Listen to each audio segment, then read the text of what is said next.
Good morning दोस्तों, आप सभी को स्वागत है आपके अपने इस प्यारे से YouTube channel SLD educational academy पे। दोस्तों, आप लोगों को एक छोटा सा इन्फॉर्मेशन देना था जो कि आप लोगों के लिए बेहद इम्पॉर्टेंट है और आप लोगों को जानना भी बहुत ही ज़रूरी है, क्योंकि बहुत सारे लोग जो सेमेस्टर 2 में अभी हैं, है ना, उन लोगों के साथ प्रॉब्लम हो रहा है। ये प्रॉब्लम है आपका कि आपका जो एग्ज़ाम का पैटर्न होगा वो किस लैंग्वेज में होगा। बहुत सारे लोग कमेंट किए हैं और उस कमेंट के अकॉर्डिंग हम देखें तो फिर जो है ये इस वीडियो को हमको लाना मजबूरी है ना। जैसा कि प्रीवियस के वीडियो में हम क्लास ले रहे थे, उस वक्त भी आप लोग को बताएं कि आप लोगों को जो है वो किस तरीके से प्रिपरेशन करना है। लेकिन आज यहाँ पे हम दो जो है वो इम्पॉर्टेंट टॉपिक के ऊपर डिस्कस करने वाले हैं इस वीडियो के अंदर। तो आप लोग पेशेंस के साथ कंटिन्यू हमारे साथ बने रहें और अगर चैनल पे नए हैं तो चैनल को एक बार जरूर से सब्सक्राइब कर लीजिएगा, ठीक है। देखिए, यहाँ पे आप लोग को पहला जो आपका डाउट हो रहा है ना, कि जो माइनर पेपर आपका है, माइनर जो आपका वोकेशनल है ना, ये वोकेशनल का जो पेपर है ये आपका हिंदी में होगा या इंग्लिश में होगा, ठीक है। इस चीज़ का डाउट जो है वो सभी के मन में आ रहा है। दूसरा जो है आपका AEC पेपर को लेकर है, ठीक है, कि AEC पेपर का सिलेबस क्या है। आपको जो विनोबा भावे यूनिवर्सिटी हजारीबाग जो आपको दिया है AEC पेपर का सिलेबस, उसका PDF आप लोग को जो ऑफिशियली जो आपका वेबसाइट से आपको जो मिल रहा है उसमें आपका एक 1 है, एक यहाँ पे 2 है और एक 3 है, ठीक है। बता दें आप लोगों को कि ये जो AEC पेपर है ना, ये आपका सेमेस्टर 4 तक चलने वाला है। कितना तक? सेमेस्टर 4 तक। तो सेम 4 में भी एक आपका AEC पेपर आपका 4 होने वाला है, ठीक है। लेकिन यहाँ पे आपको चेंज करके पढ़ना है AEC पेपर। एक बार आपको हिंदी पढ़ना है, एक बार आपको जो है वो इंग्लिश पढ़ना है।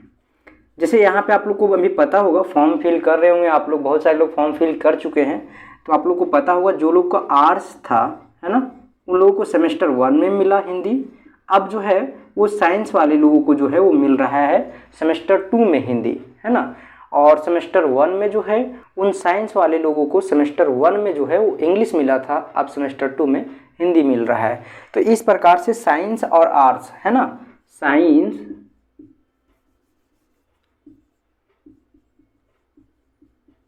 साइंस और आर्ट्स, ठीक है, इन दोनों को डिवाइड किया गया है। कैसे?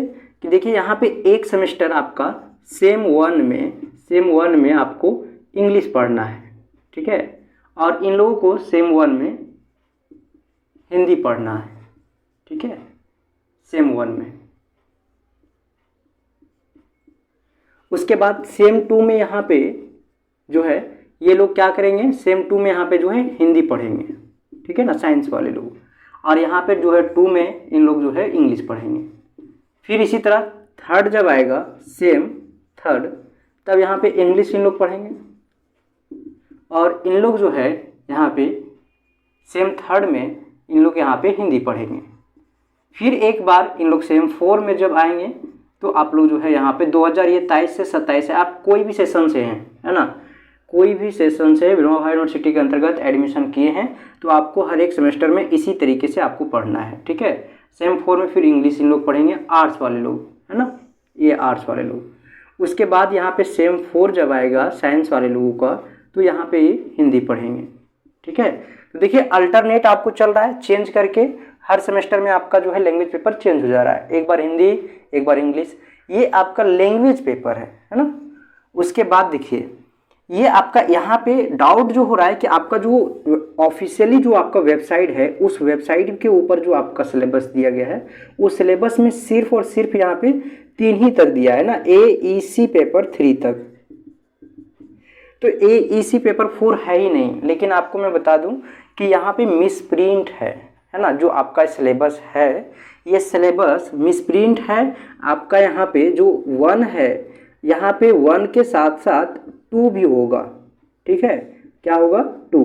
यानी कि जो यहाँ पे इंग्लिश में, जैसे कि मान लीजिए सेम 1 में जो इंग्लिश पढ़ा है वो सेम 2 में अगर आर्ट्स वाले लोग इंग्लिश पढ़ रहे हैं तो ये पेपर और ये पेपर का सिलेबस बिल्कुल सेम होगा। ये सेमेस्टर 2 का, आर्ट्स वाले लोग का सेमेस्टर 2 और साइंस वाले लोग का सेमेस्टर 1 बिल्कुल सेम होने वाला है। और यहाँ पे सेमेस्टर 2 में जो आपका हिंदी जो है वो और आपका सेमेस्टर 1 में जो हिंदी था आर्ट्स वाले लोगों का, ये बिल्कुल सेम है। सिर्फ क्या किया गया है, साइंस और आर्ट्स का इंटरचेंज कर दिया गया है ना। जो पहले साइंस में पढ़े थे वो लोगों को अब आर्ट्स में पढ़ना है, और जो लोग आर्ट्स में पहले पढ़े थे वो लोगों को अब सेमेस्टर 2 में जो है वो साइंस में कर दिया है। ठीक है, उसके बाद ये जो है आपका यहाँ पे 2 के जगह पे आपका 3 होना चाहिए, जो कि आपका मिसप्रिंट है, और यहाँ पे जो 3 है वो आपका 4 है। ठीक है, तो आप इस चीज़ को बहुत अच्छे तरीके से समझ लीजिए, और आगे का जो सेमेस्टर है उसमें भी ये गलती मत कीजिएगा, नहीं तो पता चलेगा कि यहाँ पे 1 में हम लोग जो है वो यहाँ पे 1 तो पढ़े अच्छे से, लेकिन 2 में हमको 1 का ही प्रिपरेशन करना था, लेकिन हम यहाँ पे जो है वो 3 वाला पेपर पढ़ लिए, और जब 3 में हम गए तो 3 में हमको जो है से वो आपका ये 3 वाला पढ़ना चाहिए, उसके जगह पे आप 4 के पढ़ के बैठे हुए हैं। अब 4 में जो है सिलेबस ढूंढ रहे हैं, मिल ही नहीं रहा है, तो ऐसा आपको नहीं करना है। ठीक है, जो आपका 2 यहाँ पे लिखा हुआ है वो 3 के लिए है, उसको अभी नहीं पढ़ना है। जब आप 3 में चल जाइएगा तो आप 2 वाला पढ़िएगा। ठीक है, और जब आप 3 में जाइएगा तो फिर जो है आपका 3 के बाद 4 में जब जाइएगा तो फिर जो 3 लिखा हुआ है वो 3 वाला सिलेबस आपको 4 में पढ़ना है। ये था आपका AEC पेपर का जो है वो प्रॉब्लम। अब बहुत सारे लोगों को ये जो आपका मैनर पेपर है, इस मैनर पेपर के अंतर्गत बहुत ज़्यादा कन्फ्यूजन हो रहा है कि आखिरकार जो आपका पेपर होगा वो किस लैंग्वेज में होगा, हिंदी में या इंग्लिश में। देखिए यहाँ पे आपको माइनर पेपर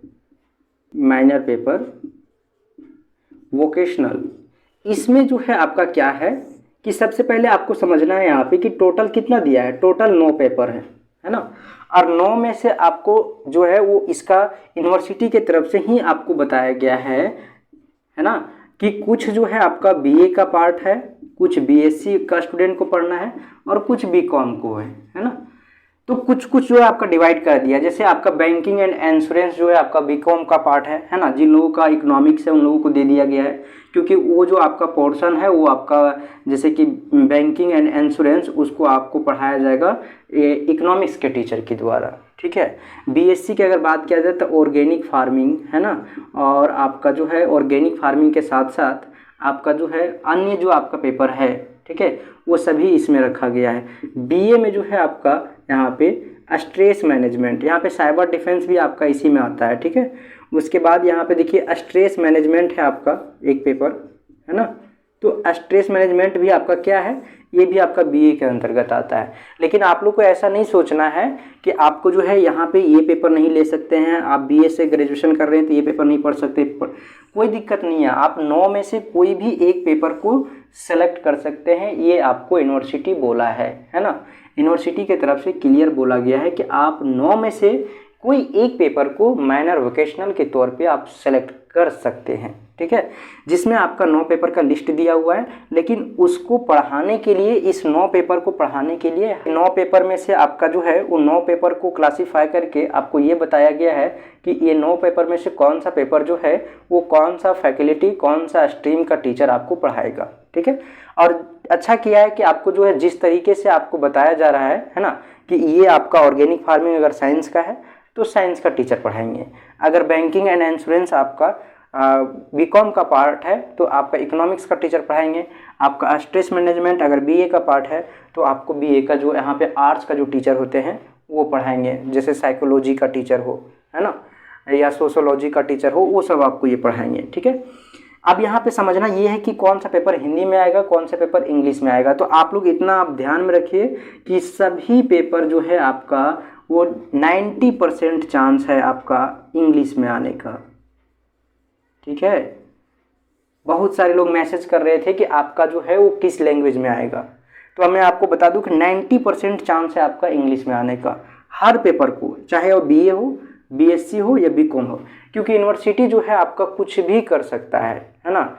10% आप चांस रखिए कि कुछ ही पेपर, सब पेपर का नहीं आएगा हिंदी इंग्लिश में। ठीक है, क्वेश्चन जो है वो आपका हिंदी इंग्लिश में नहीं आएगा, कुछ पेपर का चांस है 10% में आपका जो है वो हम चांस लगा रहे हैं कि कुछ जो पेपर है आपका उसका हिंदी में होगा। ठीक है, बाकी बात आपका जितना पेपर है, क्योंकि देखिए यहाँ पे साइंस का पार्ट आपका पार्ट है, ये आपका यहाँ पे ऑर्गेनिक फार्मिंग साइंस का पार्ट है, तो ऑर्गेनिक फार्मिंग का जो है जाहिर सी बात है आपका इंग्लिश में ही चांस है आने का 90%। ठीक है, आपका बीकॉम का पोर्शन है आपका बैंकिंग एंड इंश्योरेंस, वो भी इंग्लिश में आएगा। ठीक है, तो इस तरीके से अगर देखा जाए तो 9 पेपर में से सभी पेपर जो है वो 90% चांस है आपका कि इंग्लिश में दिया जाए, है ना। बाकी बात 10% आप चांस रखिए कि हिंदी में होगा। अब आप लोगों को मन में आ रहा हो कि तैयारी किस तरीके से हम करें, हिंदी से करें या इंग्लिश से, तो आप लोगों को मैं बता दूं कि सबसे ज़्यादा बेटर आपके लिए रहेगा कि इंग्लिश में आप तैयारी करें। ठीक है, देखिए हिंदी में अगर आप करते हैं तो कोई दिक्कत नहीं है। ठीक है, वहाँ पे आप जो है वो हिंदी में लिख सकते हैं। ठीक है, हिंदी में लिख सकते हैं, लेकिन जो क्वेश्चन होगा वो आपका इंग्लिश लैंग्वेज में होगा।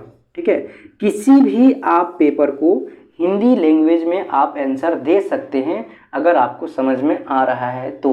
ठीक है, चाहे आपका क्वेश्चन जो है अगर क्वेश्चन सिर्फ इंग्लिश में है, ठीक है, तो हिंदी में दे सकते हैं। जैसे आप लोग दिए भी हैं, सेम 1 में जो आपका सेक पेपर था वो आपका किस में आया था, इंग्लिश में आया था, सबका इंग्लिश में आया था, हिंदी में आंसर लिखे। ठीक उसी तरीके से ये सभी पेपर का जो क्वेश्चन है वो हम बोल रहे हैं यहाँ पे कि 90% चांस है कि इंग्लिश में आएगा। बाकी बात आपका आंसर जो लिखने का तरीका है वो अपने तरीके से लिख सकते हैं, लेकिन अगर चेंज नहीं करना चाहते तो आप इंग्लिश में ही तैयारी कीजिए, कोई दिक्कत नहीं है। ठीक है, तो चलिए फिर मिलते हैं हम लोग एक नई वीडियो में, तब तक के लिए आप लोग को बहुत बहुत धन्यवाद। अगर अभी तक आप लोग टारगेट बैच को ज्वाइन नहीं किए हैं तो ज़रूर से ज्वाइन कर लीजिएगा। टारगेट बैच में आपको गेस्ट पेपर के साथ साथ क्लास नोट्स भी प्रोवाइड किया जा रहा है। ये सभी आपका माइनर पेपर का जो है वो आपको क्लास नोट्स प्रोवाइड कर दिया गया है, वहाँ पे आप ज्वाइन कीजिएगा। ज्वाइन करने के बाद जो है आपको तुरंत उसमें पेड बैच में जो है वो ऐड कर दिया जाएगा, जहाँ पे आपको पूरा आपका जो है वो आपके सेमेस्टर 2 के सिलेबस के अकॉर्डिंग आपका कंप्लीट क्लास नोट्स है, साथ ही साथ गेस्ट पेपर है, उसको अच्छे तरीके से आप पढ़िए।